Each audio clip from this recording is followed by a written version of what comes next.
नमस्कार, सलाम, सत श्री अकाल दोस्तों। आज हम लोग जिस टॉपिक के साथ आप लोगों के बीच में फिर से हाजिर है वो बायोलॉजी का बहुत ही इम्पोर्टेंट टॉपिक है, बेसिक है, बायोलॉजी का बेस बोल सकते हैं।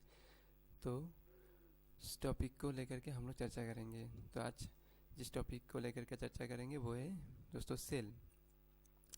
सेल जो शब्द है ना, तो इसका बहुत सारा मायने, बहुत सारा मीनिंग अलग अलग सब्जेक्ट में अलग अलग तरीके से होता है दोस्तों। जैसे आप देखेंगे, है ना, इकोनॉमिक्स का जो आदमी होगा वो सेल को बोलेगा कि बेच दिया। हाँ ना, हम लोगों ने बेच दिया मतलब सेल कर दिया, तो सेल का मतलब हो गया बेचना, है ना। अभी हिस्ट्री का कोई टीचर होगा तो बोलेगा कि सेल का मतलब हो गया आपका सेलुलर जेल, मतलब आज़ादी के जो दौरान जो बहुत मतलब ना ब्रिटिश गवर्नमेंट को परेशान कर देते थे, तो वो क्या कर देते थे, सेलुलर जेल में डाल देते थे ब्रिटिश, है ना। अभी आपका भौतिक विज्ञान का, फिजिक्स का कोई टीचर होगा तो सेल का मतलब बता देगा आपको। सेल का मतलब हो गया बैटरी, है ना। जो बैटरी से मतलब सेल, सेल को जोड़ दीजिए, है ना, तो इससे क्या हो जाएगा, करंट फ्लो करना शुरू हो जाता है। तो इस प्रकार से सेल का अलग अलग मायने, और एक सेल का मायने है ना, जो बहुत ही कॉमन है, सेलफोन। आजकल हम लोग सेलफोन यूज़ करते हैं मोबाइल से बतियाने के लिए, है ना। एक देश विदेश में बातें करते हैं तो किससे, हम लोग सेलफोन से। तो ये हो गया दोस्तों। लेकिन बायोलॉजी का सेल का मीनिंग कुछ और है। आज हम लोग बायोलॉजी के दृष्टिकोण से देखेंगे सेल का मतलब क्या होता है, इसको समझने के लिए कोशिश करेंगे। तो चलिए शुरू करते हैं। तो दोस्तों, जैसे आप लोग यहाँ पे हमारा जो ये स्लाइड है, स्लाइड में आप लोग देख सकते हैं, स्लाइड में, है ना। इस स्लाइड को देखिए, तो देखिए जैसे एक एक ब्लॉक, मतलब ईंट का जो ब्लॉक होता है, एक एक ईंट को जोड़ने के बाद एक दीवार बन जाता है ना। और ऐसे ही बहुत सारा दीवार एक साथ मिल करके आपको क्या बना देगा, एक कमरा बन जाता है। और बहुत सारा कमरा एक साथ मिला देंगे तो एक घर बनता है। तो दोस्तों उसी प्रकार से हमारा जो ये शरीर है, ये एक एक कोशिकाओं से बना हुआ है। तो घर का आधार क्या हो गया, है ना, तो घर का आधार हो गया आपका मतलब एक ईंट, है ना। एक ईंट मतलब एक एक ईंट को मिला करके ये घर बना हुआ है। तो आधार हो गया ईंट, तो आधार बन गया ईटा। तो उसी प्रकार से हमारा जो ये शरीर है एक एक कोशिकाओं से बना हुआ है। बहुत सारा कोशिका एक साथ मिल करके आपका ऊतक बन जाता है, कला बोलते हैं बंगाली में, या हम लोग इंग्लिश में क्या बोलेंगे, टिश्यू, है ना। और उसी प्रकार से बहुत सारा जब, है ना, टिश्यू मिल करके एक अंग बना देता है। जैसे हाथ, पाँव, आँख, चोख, नाक, ये सब क्या हो गया, हमारा एक एक अंग है। तो ये टिश्यूज मिक्स, बहुत सारा टिश्यू मिल करके बना हुआ है। और ऐसे ही एक मतलब अंग अंग बहुत सारा अंग मिला देंगे तो एक ग्रंथि बन जाएगा। जैसे पाचन तंत्र बन जाता है, ग्रंथि बन जाता है ना। तो पाचन तंत्र, रेचन तंत्र, श्वसन तंत्र, हम लोग विभिन्न प्रकार के तंत्र को हम लोग चर्चा करते हैं।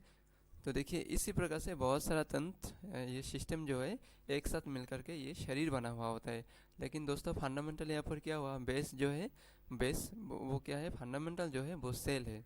मतलब सेल से ही हर चीज़ बना हुआ होता है ना। मतलब हम लोग उद्भिद प्राणी में बात करेंगे, उद्भिद या प्राणी में क्या होता है, सेल से ही ये पूरा शरीर बना हुआ होता है, कोई भी जीवित वस्तु, है ना। तो कोई कोई जीव बहुत ही सूक्ष्म होता है, तो एक कोशी जीव बोलेंगे, यूनिसेलुलर।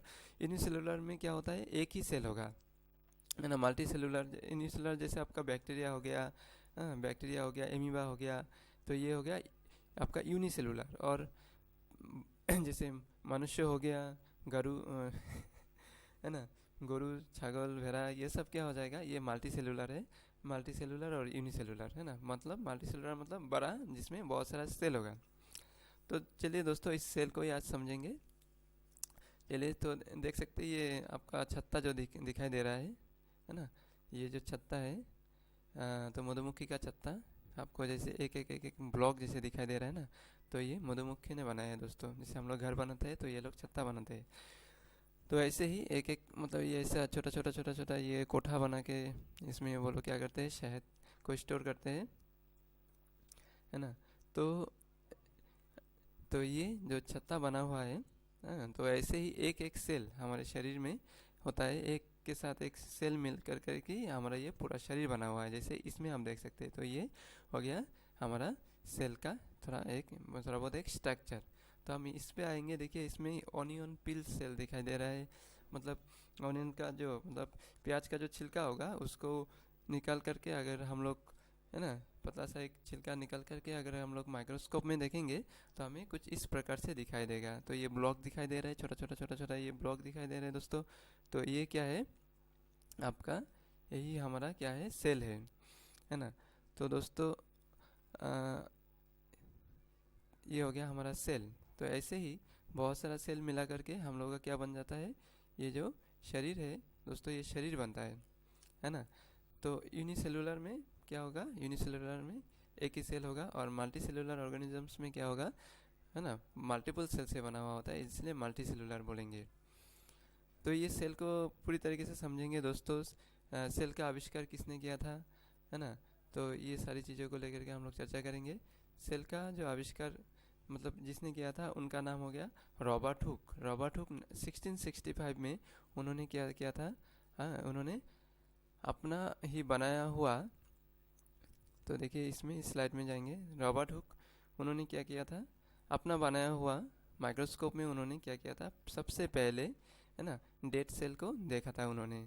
तो उन्होंने क्या बोला, सेल, है ना, उन्हें नाम दे दिया सेल। तो ये 1665 में है रॉबर्ट हुक। और उसके बाद उन्होंने डेड सेल का आविष्कार किया था, मरा हुआ सेल। लेकिन ल्यूवेन हॉक 1674 में उन्होंने किया था लिविंग सेल का आविष्कार, उन्होंने किया था ल्यूवेन हॉक, याद रखिएगा, Leeuwenhoek and Robert Hooke. Dead cell का आविष्कार किसने किया था, सबसे पहले सेल का आविष्कार किसने किया था, रॉबर्ट हुक ने किया था 1665। और डेड सेल का आविष्कार किसने किया था, ल्यूवेन हॉक्स, है ना, 1674 में।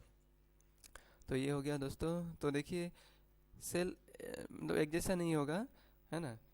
हमारा हर एक ऑर्गन तो एक जैसा नहीं होता है ना। कोई दो इंसान एक जैसा नहीं होता है ना। कोई भी चीज़ एक जैसा नहीं होगा, हर चीज़ में कुछ ना कुछ भिन्नता रहती है। तो उसी प्रकार से, है ना, जो सेल होगा, तो सेल मतलब बेसिक बेसिक जो है वो तो लगभग सेम ही होता है, लेकिन स्ट्रक्चर क्या होगा सेल का, स्ट्रक्चर, कार्य कौशलता और उनको पाए जाने की स्थान की भिन्नता के कारण सेल अलग अलग प्रकार के होते हैं। देखिए जैसे हम लोग देखेंगे यहाँ पे, है ना। तो देखिए अलग अलग प्रकार का cell, stem cell, nervous cell, ये नर्वस सिस्टम, है ना, जिससे सारा नर्वस सिस्टम हमारा कंट्रोल होता है ना। सिग्नल सिग्नल सारा बॉडी से, मुझे मच्छर ने काट लिया तो हम लोग थप्पड़ मार देते हैं, हम लोग को मालूम पड़ जाता है, मतलब सिग्नल दिमाग पे भेज देता है। तो कौन करता है, नर्वस सेल, है ना। इसे हमारा ब्लड सेल, है ना, red blood cell, white blood cell हम लोग पढ़ेंगे। तो देखिए ये बॉर्न सेल हो गया, तो ये आपका स्पर्म हो गया। तो ये सारी सेल, है ना, मसल सेल, फैट सेल, ये अलग अलग प्रकार से हम लोग को दिखाई देता है। तो इन सब को हम लोग डिटेल से समझेंगे। तो देखिए, तो सेल को जब हम पढ़ेंगे तो उसको कुछ हिस्सों में हम लोगों को बांट लेना पड़ेगा ताकि हम लोग को समझने में आसान हो।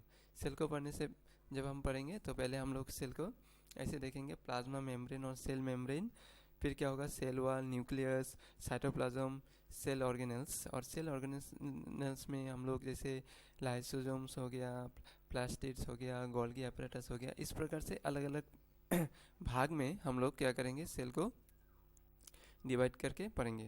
दरअसल दोस्तों सेल बहुत ही मतलब बड़ा एक टॉपिक है, इसको एक ही मतलब क्लास में, मतलब एक क्लास में हम लोग ख़त्म नहीं कर पाएंगे। हम लोगों को क्या करना पड़ेगा, इसका मल्टीपल वीडियोस बना करके मैं आप लोगों को दूंगा, और आप लोगों को हर एक चीज़ को बहुत ही डिटेल से हम लोग चर्चा कर लेंगे, ठीक है। तो देखिए प्लाज्मा मेम्ब्रेन और सेल मेम्ब्रेन ये क्या होता है, पहले हम लोग इसको समझेंगे, है ना। तो देखिए दोस्तों, हम लोग इसमें आते हैं, हम लोग इस स्लाइड में देखेंगे दोस्तों, प्लाज्मा मेम्ब्रेन क्या है ना। तो देखिए जैसे हम लोग का शरीर है ना, ऊपर से क्या है, एक स्किन से ढका हुआ है ना। तो ये स्किन क्या कर रहा है, मतलब अंदर की शरीर और बाहर की एनवायरनमेंट के बीच में एक पर्दा, है ना, पर्दा की तरह काम कर रहा है, जो बाहर की एनवायरनमेंट से हमारे अंदर की शरीर को बचा लेता है। तो स्किन ये काम करता है ना। और इस स्किन के जरिए हम लोग क्या करते हैं, इंटरेक्ट करते हैं बाहर की एनवायरनमेंट के साथ, है ना। और स्किन के जरिए ही हमारा पसीना बाहर में आता है ना। और इस प्रकार से धूप, है ना, धूप जैसे हमारे शरीर में पड़ता है, तो ये धूप क्या होता है, वो हम लोग शोषण कर सकते हैं, स्किन के जरिए हम लोग लेते हैं।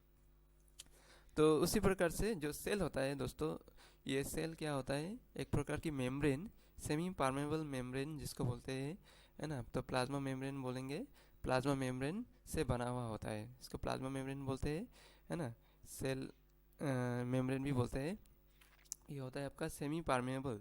सेमी परमेबल का मतलब ये परमिशन देता है, परमेबल मतलब परमिशन, परमिशन देता है, मतलब कुछ चीज़ों को ये अंदर आने के लिए परमिशन देता है और कुछ चीज़ों को बाहर जाने के लिए परमिशन देता है, लेकिन वो भी सेलेक्टिवली।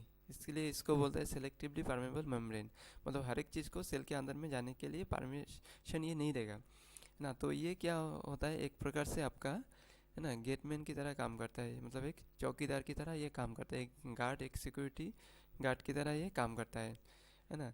तो दोस्तों, एक सिक्योरिटी गार्ड की तरह, जैसे सिक्योरिटी गार्ड क्या करता है, जैसे आप लोग किसी होटल में जाएंगे ना, तो क्या होता है वहाँ पर आपका पहले क्या होगा, है ना दोस्तों, एक मिनट दोस्तों, वहाँ पर हम लोगों को क्या होता है ना, पहले प्रॉपर चेकअप होगा ना, है ना। किसी को भी ऐसे ही अंदर जाने नहीं दिया जाएगा, उनका क्या होगा, प्रॉपर चेकिंग होने के बाद ही उनको क्या करते हैं, अंदर में जाने के लिए परमिट करते हैं। उसी प्रकार से, उसी प्रकार के दोस्तों, ये जो हमारा सेमी परमेबल मेम्ब्रेन है, सेलेक्टिवली परमेबल मेम्ब्रेन है ना, प्लाज्मा मेम्ब्रेन, सेल मेम्ब्रेन, ये क्या करता है, एक सिक्योरिटी गार्ड की तरह काम करता है।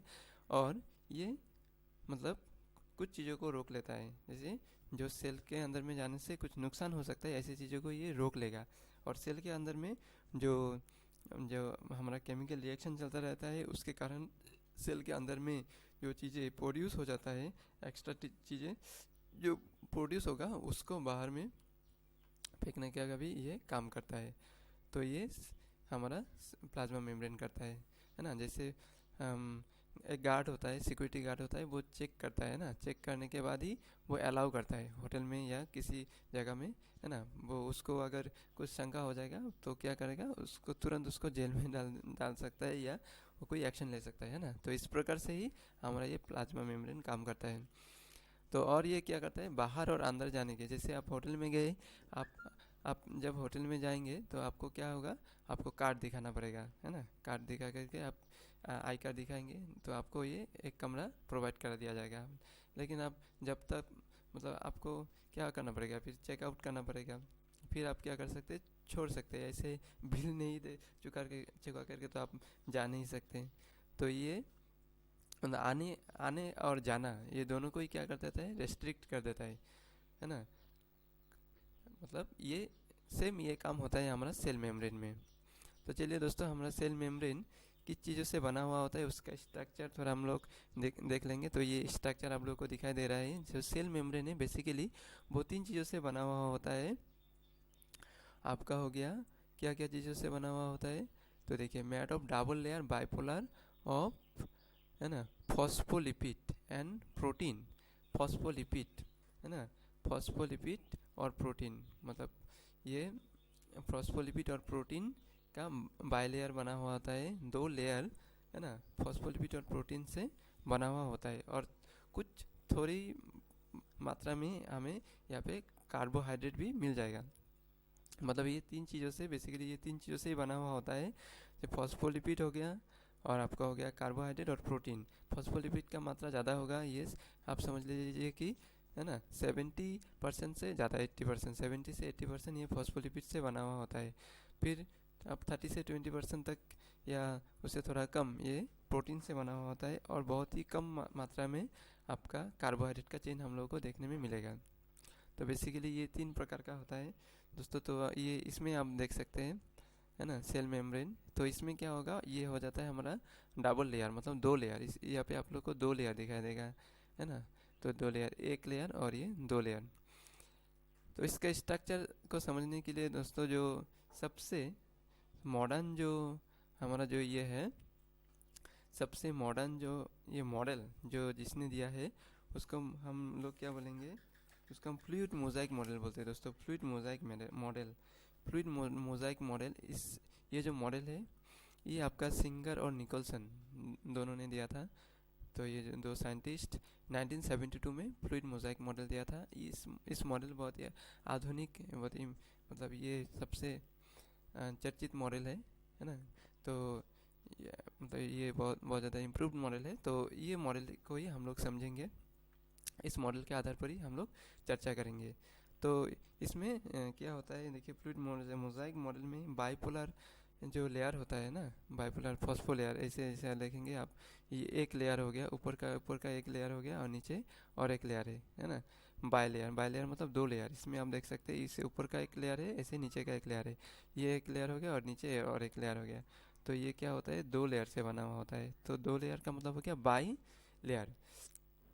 हाँ, तो बाई लेयर हो गया, तो दो लेयर है ना। तो ये जो ऊपर का जो है पोलर हेड है ना, और एक होता है non polar tail, polar head है ना। तो ये पोलर हेड हो गया, पोलर हेड फॉस्फोलिपिड से बना हुआ होता है पोलर हेड, और इसका जो टेल होता है इसको बोलेंगे नॉन पोलर टेल्स, है ना। तो ये आपका जो पोलर हेड है ना, और ये नॉन पोलर टेल, ये पोलर हेड होता है आपका, है ना। ये होता है आपका हाइड्रोफोलिक बोलेंगे, हाइड्रोफोलिक, हाइड्रोफोलिक बोलते हैं, है ना। और ये जो टेल है ये हाइड्रोफोबिक, हाइड्रोफोबिक का मतलब हो गया पानी को पसंद ना करने वाला। और हाइड्रोफिलिक का मतलब क्या हो जाएगा, जो पानी को पसंद करता है। हाइड्रो का मतलब होता है पानी, मतलब ऊपर का जो लेयर होगा, ये जो लेयर होगा ये पानी को पसंद करता है ना। पानी को पसंद, पानी का मॉलिक्यूल आएगा तो आओ आओ आओ मेरे पास आओ, तो ये क्या करेगा, उसको ग्रहण कर सकता है, ले सकता है, अंदर में ले सकता है ना। लेकिन बीच का जो एनवायरनमेंट होगा ये होता है हाइड्रोफोबिक एनवायरनमेंट। मतलब ये जो टेल जो आप लोगों को दिखाई दे रहा है, ये पानी को पसंद नहीं करता है। पानी इसमें रह नहीं सकेगा, तो इसको जाओ जाओ जाओ, मेरे पास कोई जगह नहीं है, आप कहीं और जाओ, है ना। तो ये क्या होगा, तो इस प्रकार से ये बीच का जो हिस्सा है इसमें आपका क्या होता है दोस्तों, ये हो जाएगा आपका हाइड्रोफोबिक एनवायरनमेंट, मतलब पानी को नापसंद करने वाला। इसलिए इसमें यहाँ पर क्या नहीं होगा, पानी का मात्रा हमें नहीं मिलेगा, है ना। और ये पानी इधर से अगर बीच में आएगा तो इधर से नीचे चला जाएगा, क्योंकि ये पसंद नहीं करता है और ये पसंद करता है ना। तो ऐसे मतलब ये आवागमन के लिए अच्छा होता है, मतलब पानी को अंदर में लाना और पानी को बाहर में लाने के लिए ये बहुत ही सुविधाजनक है। जैसे यहाँ पर, जैसे ही अगर ये हाइड्रोफोबिक नहीं होता तो क्या होता, पानी अंदर में आने के बाद यहाँ पर रुक जाता ना। लेकिन ये हाइड्रोफोबिक होने के कारण क्या होता है, पानी को ये रोकता नहीं है, अंदर में भेज देता है। तो ये हो गया, तो आपको समझ में आ गया, ये बाइलेयर होता है ना। बाइलेयर फॉस्फोलिपिड से बना हुआ होता है, हाइड्रोफोबिक और हाइड्रोफिलिक, तो दो प्रकार का होगा। तो उसमें से और एक स्ट्रक्चर हम लोग को यहाँ पर दिखाई दे रहा होगा। ये स्ट्रक्चर जो है ये प्रोटीन का बना हुआ होता है, और बीच में ये जो आपको दिखाई दे रहा है ना, ये जो ग्रीन वाला दिखाई दे रहा है ये लिपिड, और ये जो है ना ये प्रोटीन से बना हुआ होता है। लिपिड क्या करता है, ये जो बाइपोलर जो हेड है इन सब के बीच में, है ना, ये पकड़ के रखता है, चिपचिपा होता है लिपिड, तो ये पकड़ के रखता है ना। ये आर्टरीज में, है ना, आपका क्या हो जाएगा, आर्टरीज में अगर हम लोगों का ब्लड ये आर्टरीज में अगर लिपिड जम जाएगा तो क्या होता है, तो हार्ट के लिए वो नुकसान कर देता है। लेकिन यहाँ पे क्या होता है, ये हमारा जो ये होता है पोलर हेड के बीच में अगर ये रहेगा, है ना, तो दोस्तों इसमें कोई समस्या नहीं होता है। तो यहाँ तक आप लोगों को समझ में आ गया होगा। तो चलिए अभी हम लोग देख लेंगे। तो और एक चीज़ होता है जो कार्बोहाइड्रेट का चेन होता है। कार्बोहाइड्रेट का चेन, ये ऊपर में जो आपको येलो ये दिखाई दे रहा है, ये कार्बोहाइड्रेट का चेन है।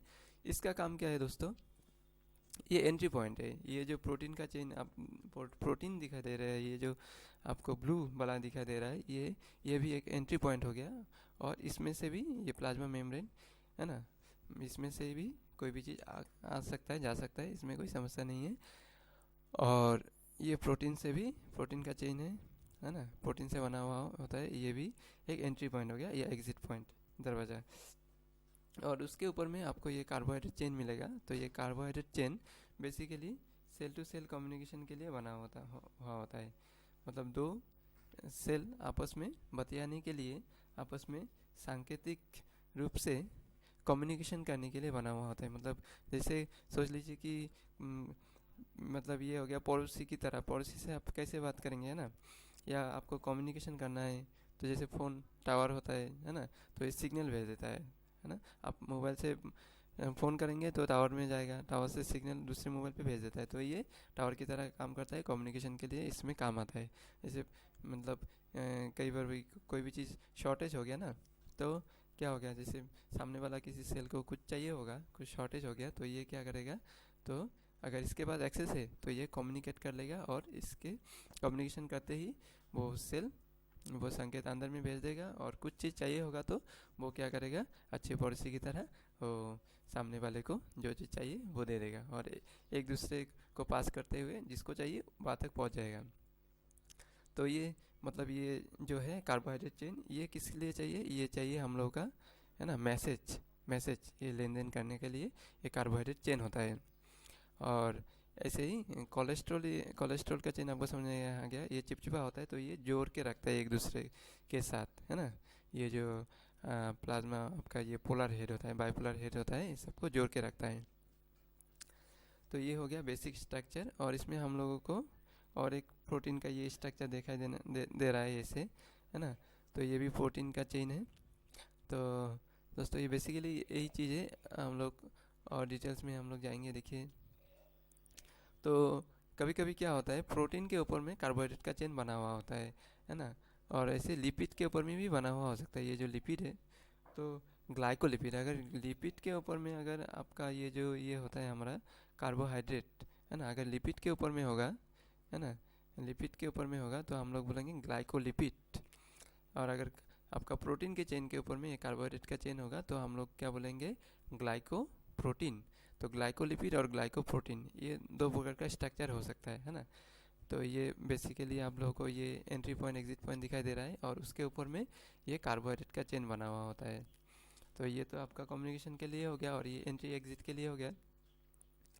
तो इसी प्रकार से दोस्तों लिपिड के ऊपर में भी हो सकता है, अगर लिपिड के ऊपर में होगा तो हम लोग बोलेंगे ग्लाइकोलिपिड। अगर आपका प्रोटीन के ऊपर में हो गया तो हम लोग क्या बोल देंगे, उसको बोलेंगे ग्लाइकोप्रोटीन, है ना। तो ये काम कैसे होता है तो हम लोग इसको समझेंगे। देखिए, सेल के अंदर में कोई चीज़ आएगा या जाएगा, है ना, तो उसको क्या मतलब इसे ट्रांसपोर्ट हम लोग बोलेंगे ट्रांसपोर्टेशन ना। तो ट्रांसपोर्टेशन दो प्रकार से हो सकता है ना। ऐसे तो तीन प्रकार का होगा, एक होगा आपका पेसिव और एक्टिव, और एक हो सकता है ओस्मोसिस। पेसिव का मतलब हो गया पेसिव, जहाँ पर कोई एनर्जी का ज़रूरत नहीं है ना। सेल में कोई भी चीज़ आएगा, जैसे ऑक्सीजन चाहिए होगा, कार्बन डाइऑक्साइड अगर सेल में पोरिस हो गया है, उसको बाहर में लेके जाना होगा, तो इसके लिए क्या चाहिए दोस्तों, है ना। तो या कोई मतलब ऐसे सोडियम चाहिए होगा या पोटाशियम, है ना, तो उसको आना जाना, है ना। तो ये ट्रांसपोर्टेशन हो गया, है ना, उसको लेके आना और वापस, जैसे हम लोग एक जगह से दूसरे जगह पर जाते हैं तो हम लोग को ट्रांसपोर्टेशन की ज़रूरत होता है ना, गाड़ी कार मोटर या किसी भी प्रकार से। कभी कभी हम लोग पैदल चला जाते हैं ना, पैदल चला जाएंगे तो हमारा खर्चा नहीं होगा, तो ये हो गया पैसिव, है ना, खर्चा, आप पैदल चला जाइए, है ना। अभी आपको दिल्ली जाना होगा तो आप पैदल नहीं जा सकते, तो आपको क्या करना पड़ेगा, ट्रांसपोर्ट लेना पड़ेगा, तो ये तब आपको खर्चा करना पड़ेगा, है ना। तो ये यहाँ पर क्या खर्चा होता है, एनर्जी खर्चा होता है, पैसा तो सेल खर्चा नहीं करेगा, है ना। उसके पास पैसा क्या है, करेंसी क्या है, एनर्जी का ही करेंसी है। तो ये एनर्जी क्या होता है, सेल के अंदर में जो एनर्जी बना हुआ होता है वो एटीपी मॉलिक्यूल के फॉर्म में होता है। तो एटीपी मॉलिक्यूल क्या हो गया, ये एनर्जी प्रोवाइड करता है, और ये एनर्जी क्या होगा, एनर्जी के थ्रू ही मतलब जब ज़रूरत होगा, है ना, तो वो क्या कर सकता है, वो मॉलिक्यूल को एनर्जी प्रोवाइड करा के वो भेज सकता है ना। तो ये आपका क्या हो जाता है, खर्चा हो जाता है ना, तो एनर्जी खर्चा होगा। तो एनर्जी खर्चा के करने के ऊपर में डिपेंड करके हम लोग क्या करते हैं, दो प्रकार की ट्रांसपोर्टेशन के विषय में हम लोग चर्चा करेंगे, पेसिव और एक्टिव। तो पेसिव आपको समझ में आ गया, जिसमें कोई खर्चा नहीं है ना, पैदल चला जाइए, पैदल पैदल तो चलो दिल्ली चलो। लेकिन एक्टिव में क्या होगा, एक्टिव में क्या हो जाता है दोस्तों, आपको खर्चा करना पड़ेगा, है ना। जैसे आपको कोई भारी सामान अब अभी तो ढो के लेके नहीं जा सकते ना, है ना। जैसे आपको 50 किलो का कोई सामान लेके जाना है तो आप उसको क्या करेंगे, है ना। तो आपको ढो के तो नहीं लेके जाएंगे, तो उसके लिए आपको तो ट्रांसपोर्टेशन चाहिए, और अगर ट्रांसपोर्टेशन चाहिए तो आपको खर्चा करना पड़ेगा। अभी आप खुद ही चला जाना चाहते हैं तो चला जाइए, कई बार भी पैदल चला जाइए, आसपास में जाएंगे तो आपको क्या करना नहीं पड़ेगा, उसमें एनर्जी खर्चा नहीं होता है, मतलब पैसा आपको खर्चा नहीं होता है। तो इस प्रकार से दो है, और एक होता है ऑस्मोसिस। तो उसमें आ जाएगा दोस्तों, ये पेसिव पेसिव में हम लोग चर्चा करेंगे। एक हो गया डिफ्यूजन, डिफ्यूजन, डिफ्यूजन, है ना। डिफ्यूजन को हम लोग समझ लेंगे, डिफ्यूजन कैसे होता है। देखिए दोस्तों, यहाँ पे आप लोगों को दिखाई दे रहा होगा, डिफ्यूजन से कैसे हम लोग क्या होता है कोई भी चीज़। तो ये एक प्रोसेस है सेल के अंदर में, है ना। तो देखिए, जैसे यहाँ पर आप लोगों को दिखाई दे रहा है, ये जो कपड़ा धोने वाला नील होता है ना, जैसे उजाला हो गया ये वगैरह। आप एक किसी भी चीज़ में, पात्र में एक पानी ले लीजिए, और पानी लेने के बाद उसमें क्या कीजिए, उसमें आप थोड़ा ये डाल देंगे ना इसका क्या, ये नील या उजाला थोड़ा डाल देंगे, तो उससे क्या हो जाता है, वो धीरे धीरे चारों ओर फैलने लग जाता है ना। वो ऑटोमेटिक चारों ओर फैलने लग जाएगा, है ना। तो ये क्या हो गया दोस्तों, इसको हम लोग बोलते हैं डिफ्यूजन, मतलब ये ऑटोमेटिक, इसके लिए आप लोगों को कोई भी खर्चा करना नहीं पड़ता है ना। लेकिन आप लोग मतलब देखिए कि आप अगर आप पानी में चीनी या नमक घोलने की कोशिश करते हैं दोस्तों, तो उसमें क्या होगा, आपको एनर्जी चाहिए, है ना, आपको थोड़ा एनर्जी देना पड़ता है। तो इस प्रकार से आपको घोलने के लिए एनर्जी चाहिए, लेकिन इसको घोलने के लिए आपको क्या नहीं, किसी की प्रकार की मतलब ये एनर्जी का ज़रूरत नहीं होता है ना। तो एनर्जी ज़रूरत नहीं होता है, तो इसलिए ये क्या हो जाएगा दोस्तों, ये हो जाएगा हमारा पेसिव, है ना। तो ये हो जाएगा पेसिव। लेकिन अगर एनर्जी की ज़रूरत पड़ जाए तो ये हो जाएगा हमारा एक्टिव। तो बेसिकली हम लोग डिवीजन को लेकर के पहले चर्चा कर लेते हैं दोस्तों। डिवीजन आपको समझ में आ गया, है ना। मतलब हाई कंसंट्रेशन से लो कंसंट्रेशन की तरफ, है ना। हाई कंसंट्रेशन मतलब, है ना, जहाँ पर आप लोग एक बूंद डाल देंगे ना, तो वो वहाँ पर ये जो नील है या उजाला है वो बहुत ज़्यादा कंसंट्रेशन में है, मतलब उसका एक साथ बहुत ज़्यादा मॉलिक्यूल है। तो वो क्या करेगा, आसपास कोई इलाका हो, कौन सा जगह खाली है, चलो चलो जो उस तरफ जाएंगे उस तरफ जाएंगे, है ना, वो धीरे धीरे फैल जाएगा, है ना। जैसे पॉपुलेशन, है ना, धीरे धीरे चारों ओर फैल जाता है ना। अगर एक जगह पे बहुत ज़्यादा लोग जमा हो जाएगा, है ना, तो वो ढूंढेगा, है ना। जैसे कोई मीटिंग में जैसे बहुत सारा लोग एक जगह जमा हो जाता है, तो लोग खुद ढूंढता रहते हैं, हम लोग को चेयर कहाँ मिलेगा, बैठने के लिए जगह कहाँ कहाँ पर मिलेगा, है ना। तो बैठने की जगह ढूंढता रहता है। तो ऐसे इसी प्रकार से ये वो हाई कॉन्सेंट्रेशन में जहाँ पर मॉलिक्यूल सब होगा ना, तो वगैरह वो क्या करता है, अपना जगह ढूंढता रहता है, चलो इस तरफ चला जाए उस तरफ चला जाए, ऐसे ऐसे ऐसे वो क्या करता है, चारों तरफ फैल जाता है। जो स्प्रे करेंगे आप लोग, सेंट जो स्प्रे करते हैं ना, वो भी डिफ्यूजन होता है। और डिफ्यूजन से ही क्या होता है, इससे खाना पकाता है। ये स्प्रे आप मार देंगे, ये फुस जो ये होता है ना स्प्रे, ऐसे ऐसे फुस मार देता है। नहाते नहीं और फुस मारते रहता है, सेंट मारते रहता है। तो थोड़ा ऐसे ऐसे फुस मार देंगे तो क्या होगा, वो आप में क्या होता है, ऐसे रूम में आप मार देंगे तो सारा रूम में उसका स्मेल फैल जाता है ना। ऐसे घर में गर्मा गर्म खाना पकाता है ना, तो वो भी क्या होता है, डिफ्यूजन से आप लोगों को बाहर से आते ही मालूम पड़ जाएगा आज क्या तल रहा है ना, पकौड़ा तल रहा है या कुछ तल रहा है ना, तो ऐसे मालूम पड़ जाता है। तो ये डिफ्यूजन हो गया दोस्तों, मतलब हाई कॉन्सेंट्रेशन से लो कॉन्सेंट्रेशन की तरफ वाटर, ये जो मॉलिक्यूल होगा, ये मॉलिक्यूल जाना शुरू कर देता है।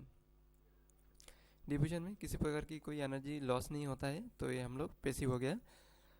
और एक्टिव ट्रांसपोर्ट, जैसे बहुत बड़ा मॉलिक्यूल हो गया, जैसे सोडियम या पोटेशियम मॉलिक्यूल को सेल से अंदर या मतलब बाहर से अंदर, अंदर से बाहर आपको लेना होगा, तो वो क्या होता है, उसके लिए खर्चा करना पड़ेगा एनर्जी, है ना। अब 50 किलो का सामान ढोने के लिए तो आप तो ऐसे सर पे ढो नहीं सकते, है ना। तो उसके लिए आपको तो वजन को ढोने के लिए आपको एनर्जी चाहिए होगा, है ना। तो इसमें आता है हम लोग का एटीपी काम में आता है, एटीपी मॉलिक्यूल, है ना, आते हैं। इसको बोलते हैं एडिनोसाइन ट्राइफॉस्फेट, एडिनोसाइन ट्राइफॉस्फेट, है ना। तो एटीपी ये एक प्रकार का ऊर्जा, है ना, संग्रहित होता है। ये ट्राइफॉस्फेट का ये होता है आपका एडिनोसाइन ट्राइफॉस्फेट का चेन, मतलब ये फॉस्फेट का ये चेन होता है, तो ये क्या कराता है, ऊर्जा प्रोवाइड कराता है, ये एनर्जी प्रोवाइड कराता है। और इस एनर्जी को आप खर्चा कर दीजिए और मतलब बड़ा बड़ा जो मॉलिक्यूल होगा तो उसको ऐसे वाटर, पानी या कार्बन डाइऑक्साइड ये आराम से आ जाता है ना। वो क्योंकि मॉलिक्यूल छोटा छोटा होगा, कम होगा, तो ये आराम से आ जाएगा। बाइलेयर जो होता है उसको भेद करके ये आराम से आ सकता है। लेकिन अगर बड़ा मॉलिक्यूल हो जाएगा, है ना, तो जैसे कार्बोहाइड्रेट हो गया, ये जैसे आपका ग्लूकोज हो गया, अभी ग्लूकोज उसको तो थोड़ा ज़्यादा जगह चाहिए, थोड़ा स्पेस ज़्यादा चाहिए, तो स्पेस ज़्यादा चाहिए तो उसको मतलब एक प्रोसेस के तहत उसको लेके आएंगे, है ना, या बाहर में छोड़ना होगा, तो उसी प्रकार से आपको उस पर एनर्जी खर्चा करना पड़ता है। तो ये डिफ्यूजन समझ में आ गया होगा। तो एक्टिव ट्रांसपोर्टेशन, इसमें बहुत सारा भाग होता है दोस्तों, उसमें हम लोग नहीं जाएंगे अभी। और एक चीज़ है जो है ओस्मोसिस। ओस्मोसिस को समझने के लिए हम लोग एक अंडा को लेंगे दोस्तों। एक अंडा को आप बॉयल कर लीजिए, बॉयल मतलब आप 2 अंडा ले लीजिए, है ना, 2 अंडा ले लीजिए, उसको आप बॉयल कर लीजिए। बॉयल करने के बाद, है ना, उसका छिलका, ऊपर का जो छिलका होता है, तो उसको छिलका को आप उतार दीजिए। और उतार देने के बाद आप क्या कीजिए, आप इसको आप क्या कीजिएगा, इसको आप कर दीजिए एक नमक का घोल बनाइए एक गिलास में। नमक पानी पानी को क्या कीजिए, नमक के साथ घोल दीजिए और एक अंडा को आप क्या कीजिए, उसमें डाल दीजिए, नमक के पानी में डाल दीजिए। और दूसरा जो अंडा है आपका, उसका भी छिलका उतार करके एक नॉर्मल सा गिलास में पानी ले करके नॉर्मल वाटर में अब डाल दीजिए, है ना। तो थोड़ी देर बाद, मतलब 1 घंटा 2 घंटा है, या थोड़े समय के बाद आप जब देखेंगे तो क्या आप पाएंगे ना, जो आपने नमक का पानी में जो आपने अंडा को डाला वो पिचक जाएगा दोस्तों, पिचक गया। और जो नॉर्मल पानी में डालेंगे, है ना, तो वो हो सकता है कि थोड़ा फूल जाए, है ना। तो वो फूल जाता है या उसका वजन में कोई कमी नहीं आएगा। लेकिन इसमें क्या होगा, वो आपका पिचक गया। तो ऐसा क्यों हुआ, है ना। तो ये इसमें ओस्मोसिस, इसमें क्या काम आता है, ओस्मोसिस काम में आता है ना। ओस्मोसिस में क्या होता है आपका, लो कॉन्सेंट्रेशन, मतलब ये होता है आपका जो सॉल्यूट, है ना, सॉल्यूट जैसे चीनी, नमक, है ना, ये हो गया सॉल्यूट जिसको हम लोग पानी में घोल दिए हैं, है ना। तो ये सॉल्यूट के ऊपर में डिपेंड करेगा। अभी देखिए इस केस में क्या हो गया, है ना, ये पिचक गया, नमक का पानी में जो आपने अंडा को डाला वो पिचक गया। तो ये क्यों पिचक गया, देखिए, क्योंकि बाहर की जो आपका पानी था, है ना, अंडे के अंदर में भी पानी है और बाहर में भी पानी है। बाहर की जो पानी है उसमें जो परसेंटेज है, नमक का जो परसेंटेज है ना, वो ज़्यादा है। नमक का परसेंटेज बाहर के पानी में ज़्यादा है। और अंदर के जो ये अंडा था उसका अंदर के पानी में परसेंटेज कम परसेंटेज में था। तो क्या होगा, अभी वाटर मॉलिक्यूल है ना, तो क्या होगा, वो कम से ज़्यादा की ओर जाने का कोशिश करेगा। कम कंसंट्रेशन, मतलब कम कम प्रतिशत जो ये सॉल्यूट है ना, उससे क्या करेगा, वो ज़्यादा, जिस तरफ ज़्यादा है उस तरफ जाने के लिए कोशिश करेगा, तो पानी बाहर आ जाएगा, है ना। अब फिर समुंदर का पानी पी लीजिएगा ना तो आपको वॉमिटिंग हो जाएगा, है ना, वॉमिटिंग हो जाएगा। या बहुत ज़्यादा नमक का पानी घोल बना के आप पी लीजिए तो इसमें आपको वॉमिटिंग हो जाएगा, है ना। तो होने का चांस होता है। तो क्यों, वो पानी को अंदर मतलब निकाल देगा, आपका सेल जो होगा ना वो सेल को पिचक देगा, उसका अंदर का पानी बाहर आ जाएगा। तो इसलिए समुंदर का पानी बुर्बक होगा तो खा लेगा ना, तो बुर्बक तो नहीं है ना। तो बुर्बक हो जाएगा, बुर्बक कोई होगा तो खाएगा ना, तो डिहाइड्रेशन हो जाता है ना। और क्या होगा दोस्तों, और अगर नॉर्मल पानी में जो डालेंगे तो क्या हो गया, इसमें क्या होगा, है ना। तो अगर कंसंट्रेशन दोनों तरफ जो ये जो होगा, नमक का कंसंट्रेशन अगर अंदर में और बाहर में अगर सेम है, तो पानी का मतलब अंदर से बाहर, बाहर से अंदर नहीं होगा, है ना। सॉल्यूट जो है अगर सेम परसेंटेज में है, अंदर में भी सेम परसेंटेज में है और बाहर के पानी में भी सॉल्यूट, मतलब नमक या आप चीनी कुछ भी ले लीजिए, वो अगर सेम परसेंटेज में है तो अंदर से बाहर, बाहर से अंदर नहीं होगा। लेकिन अगर अंदर में कम हो गया, है ना, तो अंदर में कम हो गया सॉल्यूट, तो क्या होगा, बाहर में पानी चला गया, आ जाएगा। अगर बाहर में कम हो गया तो पानी क्या हो जाएगा, अंदर में चला जाएगा। ऐसे किशमिश को आप, है ना, नॉर्मल पानी में आप डाल दीजिए, सूखा हुआ जो किशमिश होगा वो डाल दीजिए, वो फूल जाएगा। अभी वो क्यों फूल जाएगा, क्योंकि बाहर का जो पानी होगा है ना वो अंदर में चला गया, बाहर का पानी क्या हो गया, वो अंदर में चला गया, तो वो फूल जाएगा। अभी आप क्या कीजिए, किशमिश को लेकर के आप एक गिलास में आप चीनी जो होता है चीनी, उसका पानी में आप डाल दीजिए। अब क्या होगा, किशमिश आपका पिचक जाएगा तो क्योंकि परसेंटेज में अभी क्या हो गया, अंदर में भी आपका जो चीनी है, चीनी का मॉलिक्यूल है ना, तो वो अंदर में भी है बाहर में भी है। लेकिन आप चीनी के पानी में डाल दीजिए, बाहर में ज़्यादा परसेंटेज में है, तो क्या होगा, कम परसेंटेज से ज़्यादा परसेंटेज की तरफ आएगा, मतलब किशमिश का अंदर का पानी बाहर आ जाएगा। तो इसको ऑस्मोसिस बोलेंगे। इसमें भी किसी भी प्रकार का कोई एनर्जी नहीं चाहिए, ये आराम से हो जाता है। तो ये पैसिव, तो ये 3 प्रकार का ट्रांसपोर्टेशन होता है दोस्तों। तो चलिए, तो आप लोगों को समझ में आ गया होगा तो कैसे काम होता है ना। तो बाकी का हम लोग देख लेंगे दोस्तों। Cell wall, nucleus, cytoplasm, cell organelles में क्या क्या आता है ना, माइटोकॉन्ड्रिया, एंड्रोप्लास्टिक रेटिकुलम, लाइसोसोम्स, इन सारी विषयों को लेकर के हम लोग चर्चा करेंगे हमारी अगली, तब इस सीरीज में और हम लोग मतलब क्लासेस में हम लोग समझ लेंगे। तो आई होप आप लोगों को समझ में आ गया होगा। अगर आप लोगों के मन में कोई डाउट है, कोई सवाल है, तो आप लोग क्या कर सकते हैं, कमेंट में बताइए, है ना।